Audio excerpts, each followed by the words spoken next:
Hello Gemini, Sun, Moon, Rising, and Venus Signs. Kamusta po kayo? Sana po ay nasa mabuti kayong kalagayan. Welcome back po sa Star Tarot. Kung bago kayo rito, welcome din kayo. Thank you sa inyong support. I truly appreciate it and God bless you all. Tignan natin ang mga messages ninyo for the week November 26 to December 2nd. Paunang mensahe ninyo ay first quarter moon in Cancer. Push through any insecurity. Ayan. So, hindi ninyo kailangan yun, diba? Yung mga insecurity na yan. Always remember that you have gift, you have talents, you have skills na magagamit ninyo yan para magtagumpay kayo, para sa ikakaganda rin ng buhay ninyo, para sa ikakatagumpay ng kung ano man ang mga plans na iniisip ninyo for yourself. So, huwag kayong ma-insecure.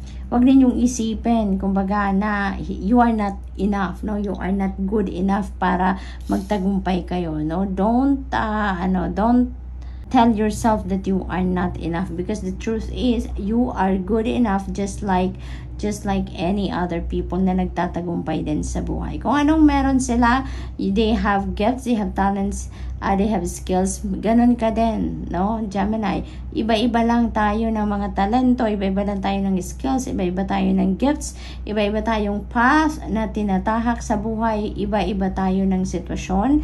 Yun lang ang pagkakaiba natin din, diba? But, you know, may kanya-kanya tayong talento, skills, and gifts na magagamit natin, no? Para sa pag-fulfill ng kung ano man ang mga dreams natin, no? So, wag mong isipin na ikaw ay lesser than the other person, no? Kasi although may mga uniqueness tayo kumpara sa bawat isa, pero lahat tayo binigyan ng Divine Universe ng talent, ng skills and gifts. Iba-iba lang tayo ng timing, no? Iba-iba lang ng path na pinagdadaanan. Yun lang din naman ang pagkakaiba natin. Kaya wag kayong matakot sumubok din, no? Na gawin ang mga bagay na gusto din ninyong gawin. Because you have all it takes, no? To be successful as well, just like other people. So, we have last quarter moon in Leo. Lighten up. Ayan, lighten up. Maaring marami talaga kayong bit-bit sa damdamin ninyo, mga nagpapabigat sa inyo, no? Maaring may mga bagay dito na nagpapasikip ng inyong dibdib, no? Maaring ganon, maaring kinukumpara ninyo ang sarili ninyo, yung accomplishments ninyo, yung mga achievements ninyo versus another person. Maaring ganon kaya mas lalong sumisikip ang dibdib ninyo, diba? Mas lalo kayong nagwo-worry, no? Maaaring ganon ang ganap. Kaya, isang tabi nyo yan, ano? Isang tabi nyo whatever is not going to help you in a positive way. Huwag ninyong i-entertain yan sa loob ninyo, sa isip ninyo as much as possible, no? And ngayon, ang invitation sa inyo, lighten up, no? Mag-declutter kayo ng mga isip ninyo, mga clutter sa isip, sa damdamin, sa energy field ninyo, whatever is not serving your highest good, let them go, no? Lighten up, let them go. I-release nyo na yan, Gemini, kasi kung hindi naman nakakatulong, hindi naman nakakasupport, kumbaga, ng inyong soul's growth, ng inyong soul's evolution, then you have no reason to keep it, diba? Sa sarili ninyo. So, what else? We have full moon in Capricorn. Take a reality check. Ayan. So, full moon also resonates with endings. Kaya may mga bagay dito na tatapusin na kayo. Maybe it's because tapos na ang cycle niya, no? It has come to its completion na, maaaring ganoon, kaya magtatapos na. Maaari din naman tatapusin mo na yan, ang chapter na yan sa buhay ninyo. It's because maybe it's also not serving your best interest, no? Kaya you may decide to let them go. Maaari din ganoon ang ganap. Ayan, so take a reality check kung ano yung, maybe, kailangan ninyo ngayon magmuni-muni, kailangan ninyong You need to go through your thoughts, your feelings, and emotions. Ano na ba ang mga nagawa ninyo sa buhay ninyo? What are the effects of those decisions na ginawa ninyo in the past, no? Ano ang nakikita ninyo ngayon sa inyong reality? Yung mga ganun ba? No? So, there may be a need for you to put yourself into stillness and solitude. Spend time by yourself muna kayo nang sa ngayon makapag-isip-isip kayo ng mas maganda, mas maayos, no? So that you can re-evaluate and reassess kung ano na ang mga nangyayari ngayon sa buhay ninyo. So we have healing. Ayan. So maybe some of you are healers, Gemini. This may be an invitation for you to to embrace your healing powers na, kumbaga 100%, no? Maaring you already recognized na meron kayong healing power. Maaring alam mo na ikaw ay isang healer, but maybe you are not stepping into that gift pa. Kumbaga, you're not embracing that gift pa fully. Maaring ganon ang ganap, no? Pero maaring sa ngayon, sa pagmumuni-muni ninyo, sa so solitude ninyo, maaring mag-come-up yan. So, sa ninyo, sa isip ninyo, no? Sa damdamin ninyo. And maybe one day talagang mag-decision kayo na, yes, now I'm going to embrace my healing powers na talaga, like 100%. No? So, maaring may mga ganong ganap. For others of you, Gemini, maybe you are receiving that healing energy sa ngayon. Maaring may mga nararamdaman kayo sa katawan.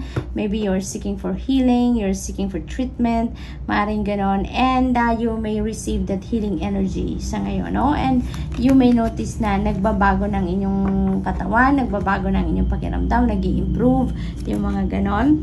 So, we have inspiration. Ayan. So, maybe, no, you will be very inspired sa ngayon, no? Ang iba sa inyo dito talagang parang you will be so inspired and motivated to do whatever you want to do. Maaring may mga plans kayo ngayon na sisimulan nyo na, or maaring may mga plans kayo na gagawin nyo na because there are opportunities na dumating, no? Na talaga namang very supportive of your ideas, no?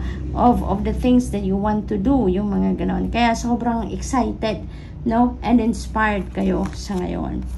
Magical Gateway, ayan, there is a wonderful opportunities dito na dadating. May mga papasok dito na magagandang opportunities na napipick up ako dito for some of you. Maaaring ito na yung parang bagong pinto na magbubukas para sa iyo. Maybe for this for your healing powers, no? Na maaring may mga opportunity dito na that will make you embrace, no, that gift. Sa ngayon, maaring may mga ganap na mangyayari na mapipilitan na kayo, no? And gagawin nyo na talaga kung ano man yung healing gift ninyo, maaring gano'n. Or maybe these are other opportunities as well, no? Na magigising ng iyong passion, gigising ng iyong creative ideas, no? So, maaring ganon din ang ganap. So, what else? We have 10 of Cups. Beautiful. This is happy family. This is domestic bliss, no? Material success. There is contentment. There is happiness. There is harmony. Dito. So, napakaganda. Napakaganda. For most of you, maybe this is your dream, no? And maybe it is manifesting now sa buhay ninyo na magiging masaya na kayo, makukuha nyo na kung ano ang gusto ninyo para sa pamilya ninyo, kung ano yung mga dreams ninyo or plans ninyo for the family. Maaaring mangyari na yan sa ngayon, maaaring magkaroon na kayo ng pagkakataon na maisakatuparan nyo na yung mga ganong bagay, no? So that's really beautiful.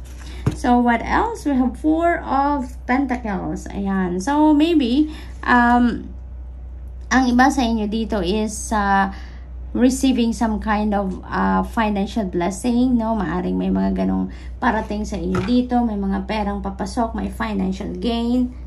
And you're being advised, no, ng card na to na manage your money wisely, no?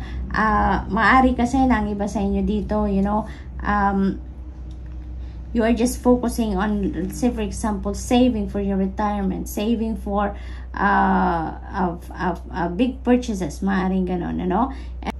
And maaaring may mga bagay kayo na kailangan din ninyong pagkagastusan, but because your focus is on saving your money, hindi ninyo yon nabibigyan ng budget, no? Maaaring ganon. So parang walang balance, no? So what I'm picking up here is manage your money wisely. Make sure na nasa balance lang din, no? Nagsisave kayo. At the same time, may kailangan pa rin kayong pagkagastusan, no? May mga other priorities pa rin kayo siguro na kailangan ninyong bigyan din ng pansin, no? Yung mga ganon. So, we also have the sun energy. Napakaganda. This is the most optimistic, very happy, no? Very, enthusiastic din. Very uplifting na energy. Kaya, overall, pang ending pati siya na message. So, feels like, at the end of the day, magiging masaya kayo, Gemini. At the end of the day, magiging maayos ang lahat, no? Parang ganun ang ganap dito. Kasi, si the sun, magliliwanag ang buong buhay ninyo, no? Talagang, magbabalutin kayo ng liwanag ng araw dito. And, it's going to cut through the darkness. Kung meron man darkness kayong nararanasan sa buhay ninyo, it's going to cut through the darkness in your life at mapapalitan yan ng magagandang sitwasyon. Kung may mga problema, masusolusyonan ninyo yan. Kung meron kayong mga hinahangad na or pinagtatrabaho, pinagsisikapan na mapagtagumpayan ninyong mga ginagawa ninyo, this is the chance or this could be the opportunity na talagang mapagtagumpayan nyo na yan, no? Yung mga ganun ba? So, everything is going to change but in a positive way, no? May mga surprises dito na maaaring mangyari, and that is going to create a positive change sa buhay ninyo, no? You will be joyful, you will be feeling happy, you will be feeling ecstatic, you will be successful, no? Yun ang mga energy, no, nahatid na the sun. Kaya, magiging masaya kayo. At the end of the day, you will be happy.